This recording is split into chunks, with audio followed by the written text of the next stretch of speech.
Selamat bertemu kembali anak-anak. Pada hari ini kita akan memasuki tema baru, yaitu kemajemukan agama dan kepercayaan, yaitu sesuatu yang berbeda tetapi memiliki satu tujuan.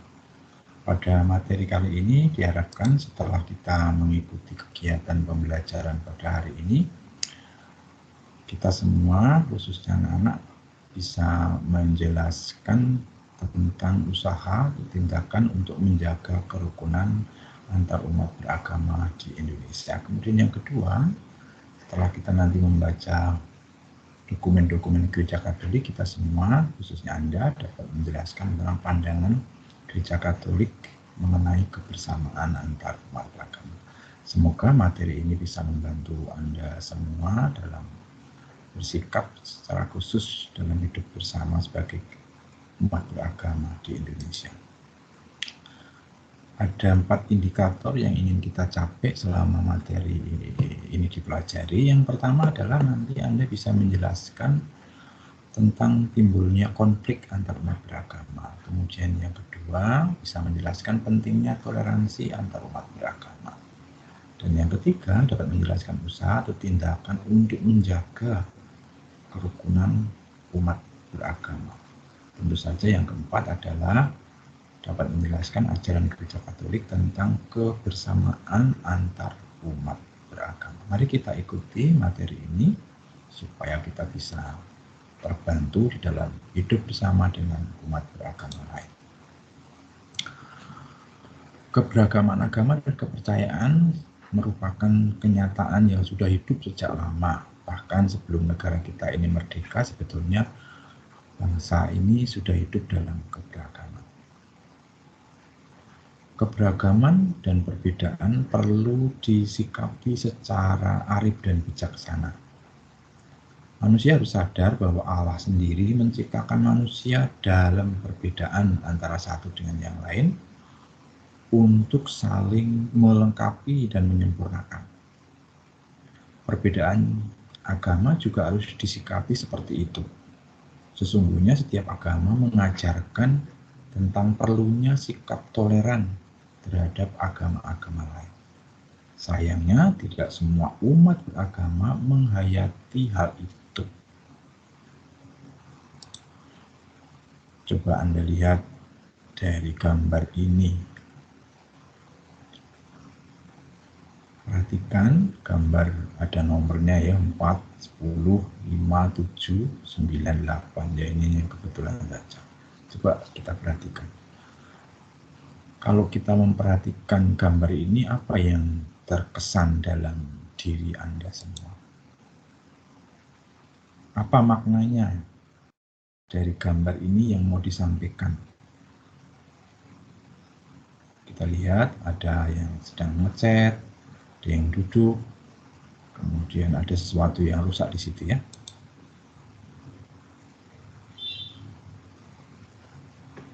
Seorang tokoh agama Muslim namanya Ain Najib atau sering dipanggil dengan Cak Nun mengibaratkan beragama itu seperti penjual rawon. Pasti bagi kita yang ada di Surabaya, rawon bukan hal yang asing ya. Kenapa Cak Nun ini mengibaratkan beragama itu seperti penjual rawon? Menurut Cak Nun, manusia adalah ciptaan Tuhan yang mempunyai jalan berbeda-beda. Jalan itu misalnya adalah agama. Beliau mengatakan, kita semua saling mendoakan semoga semua diterima oleh Tuhan. Bagi Cak Nun, perbedaan agama tidak perlu dipersoalkan karena masing-masing sudah pilihannya sendiri-sendiri. Tapi ada wilayah-wilayah yang bisa kita kerjasama.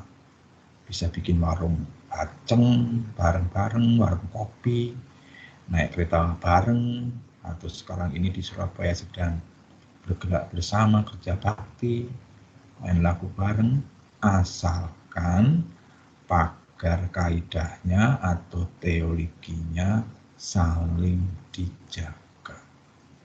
Demikian kata Cak Nun yang merupakan tokoh panutan di dalam teman-teman kita agama Muslim.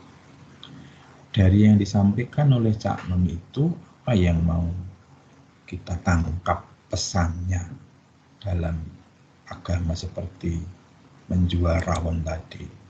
Yang pertama yang harus diingat, meskipun terdiri dari berbagai macam agama dan kepercayaan, tetapi memiliki tujuan yang satu dan sama, yaitu sampai kepada Tuhan. Saya ulangi, meskipun terdiri dari berbagai macam agama dan kepercayaan, tetapi memiliki tujuan yang satu dan sama, yaitu kepada Tuhan. Karena memiliki agama dan kepercayaan yang berbeda-beda, maka satu sama lain harus mengembangkan sikap toleran. Ini yang mau disampaikan oleh Cak Nun.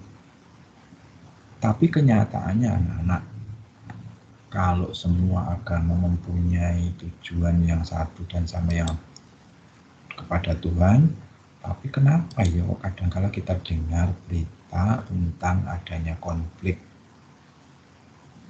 Maka kita akan membahas apa sih sebetulnya yang menyebabkan konflik. Lalu apakah toleransi itu penting bagi kita? Kenapa ya? Tindakan apa yang dapat dilakukan untuk menjaga kerukunan antar umat beragama? Mari kita simak satu persatu dari 3 pertanyaan itu. Yang pertama, kenapa ya walaupun agama itu mempunyai tujuan yang mulia, kok kadang-kala terjadi konflik? Ada beberapa yang bisa menyebabkan terjadinya konflik antar umat beragama. Yang pertama, adanya ambisi dari penganut atau pemimpin agama yang ingin memperjuangkan kepentingan tertentu dengan mengatasnamakan agama dan keyakinan sebagai alasan untuk mengadakan pertikaian antar umat beragama. Hati-hati, ini yang kemudian kita kenal dengan politik adu domba, begitu ya, dengan mengatasnamakan agama. Yang kedua, kurangnya umat memahami dan mendalami agamanya secara benar, sehingga mudah dihasut dan diprovokasi oleh pihak lain yang mempunyai niat jahat. Nah, oleh karena itu penting bagi kita semua untuk memahami dan mendalami ajaran agama kita secara benar. Dan yang ketiga, yang bisa menyebabkan konflik adanya fanatisme beragama yang berlebihan, yang disertai dengan sikap dan pandangan negatif terhadap agama yang lain. Hal-hal ini bisa memicu terjadinya konflik antar umat beragama. Yang keempat, kurang mengenal atau tidak mau mengenal agama dan kepercayaan lain, sehingga selalu mengukur kebenaran berdasarkan agamanya sendiri. Menurut agamaku begini, begitu ya, sehingga bisa menyalahkan agama lain. Dan yang kelima, menganggap agama dan kepercayaan lain sebagai ancaman terhadap agama yang dianutnya. Sikap ini bisa bahaya karena nanti bisa berkembang untuk berusaha menyingkirkan agama dan kepercayaan lain. Nah, kalau yang diusir nggak mau, maka terjadilah konflik antar umat beragama. Nah, dalam situasi seperti itu, maka kita memerlukan sikap toleransi, sehingga hidup beragama di Indonesia, toleransi menjadi sangat penting. Walaupun banyak perbedaan, namun setiap agama memiliki tujuan mulia yang sama, yaitu mengantar, membimbing kita, para penganutnya, untuk menuju kepada kebaikan dan kebenaran yang memungkinkan kita semua berbahagia, baik di dunia maupun di kehidupan yang akan datang. Oleh karena itu, penting kita semua memiliki semangat toleransi antar umat beragama. Apa yang bisa kita lakukan supaya konflik tidak terjadi, toleransi bisa terjaga? Ada beberapa hal. Yang pertama, sebagai siswa dan siswi, kita bisa berteman dengan semua orang tanpa membedakan agama dan kepercayaannya, baik itu teman di dunia maya maupun teman yang real, baik kalau kita memiliki teman dengan berbagai macam latar belakang agama. Yang kedua, berpandangan secara positif terhadap orang lain, termasuk yang berbeda agama. Yang ketiga, bisa hidup rukun dan saling membantu antar umat beragama, baik di sekolah, di lingkungan masyarakat kita, di rumah kita, dan dimanapun kita berada. Yang keempat, saling memberikan salam dan ucapan selamat pada teman yang merayakan hari besar agamanya. Tentu saja dengan kebebasan dan toleransi yang tinggi tadi. Kalau memang mau ya kita bersalam ya. Dan yang berikutnya adalah menghargai ajaran dan juga peribadatan dari agama lain. Untuk di Surabaya ini sudah sangat bagus ya. Kalau kita merayakan Natal, kita bisa melihat bagaimana teman-teman kita beragama lain membantu menjaga keamanan kita dalam beribadah. Nah, sekarang mari kita lihat bagaimana gereja memberikan petunjuk bagi umatnya di dalam menjalin relasi dengan umat beragama lain. Konsili Vatikan II telah menuliskan dalam dokumen Nostra Aetate, khususnya artikel 1, ada poin penting yang perlu kita pelajari. Gereja Katolik secara nyata mendukung terciptanya persaudaraan sejati dalam kehidupan bersama, termasuk dengan mereka yang berbeda agama dan kepercayaan, baik melalui dialog kehidupan dan dialog karya. Karena semua bangsa merupakan satu masyarakat yang mempunyai satu asal dan tujuan akhir yang satu, yaitu Allah.